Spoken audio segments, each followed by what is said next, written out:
You wake up drenched in sweat. Your chest aches, you have a dry cough, and every muscle in your body feels like lead. Your immediate thought? You have COVID-19. But jumping to that conclusion is a massive clinical risk. While the late-stage symptoms look nearly identical on paper, the underlying biology of what is happening inside your body operates on two completely different timelines. H1N1, or swine flu, hits you like blunt force trauma. You go from feeling perfectly healthy at breakfast to completely bedridden by dinner. It crashes in, often driving your temperature up to 40 degrees Celsius within just 12 to 24 hours. COVID-19 builds. It starts as a slow creep. You might notice a mild, scratchy throat on Monday, feel tired by Wednesday, and only see a high fever finally arrive on Thursday or Friday. Because their onset speeds are entirely different, misidentifying the virus based on early symptoms means you will be tracking the progress of the wrong biological clock. Step into an emergency room triage during an outbreak, and doctors have to make an immediate call. Within a patient's first 24 hours of showing symptoms, medical staff use a specific screening protocol to separate the fast-crashing patients from the slow-building ones. They rely on 3 physical markers to do this. Marker 1 is onset speed. The triage nurse will check exactly when you felt sick to see if your health collapsed in under a day or slowly declined over the course of a week. Marker 2 is anosmia, the total loss of smell or taste. COVID-19 frequently targets your olfactory system, wiping out your ability to smell your morning coffee. H1N1 almost never causes this. Marker 3 is the breath-to-fever ratio. COVID patients often struggle for air early on, even without a soaring temperature. With H1N1, patients typically only experience shortness of breath after a massive fever spike takes hold. These 3 markers build a probability profile, comparing speed, smell, and breath side by side. A sudden onset, normal smell, and breathlessness with a high fever points to H1N1. A gradual build, immediate anosmia, and early breathlessness without high fever isolates COVID-19.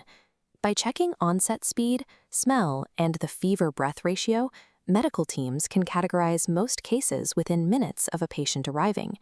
Knowing which virus you have matters because both of these pathogens can be lethal, but they strike in different mortality windows that do not overlap. If left untreated, H1N1's mortality window opens almost immediately.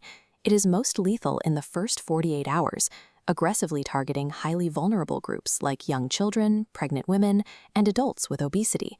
COVID-19 lays a delayed trap, bypassing the first week entirely. It generates its most significant spike in mortality much later, usually between days 7 and 10. This creates a brutal paradox. Many COVID patients report feeling like the worst of the infection is over, claiming they finally feel better just hours before their oxygen levels critically plummet.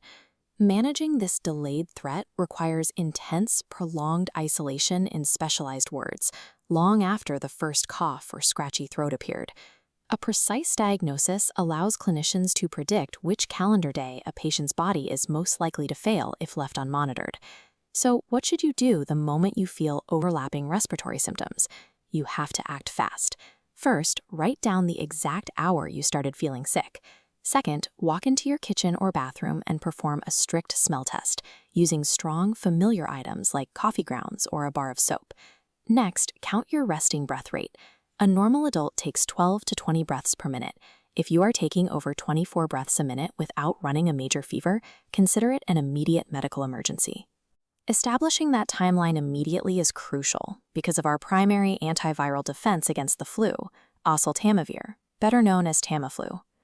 Oseltamivir works by blocking the virus from spreading between cells. Because H1N1 replicates with such violent speed, the viral load usually peaks within the first 2 days. If you wait longer than 48 hours to start treatment, the medicine is trying to lock the door after the virus has already moved in. Your biological clock starts ticking the exact second you feel sick. Understanding the difference between a slow viral build and a sudden physical crash dictates whether you have days to react or only hours.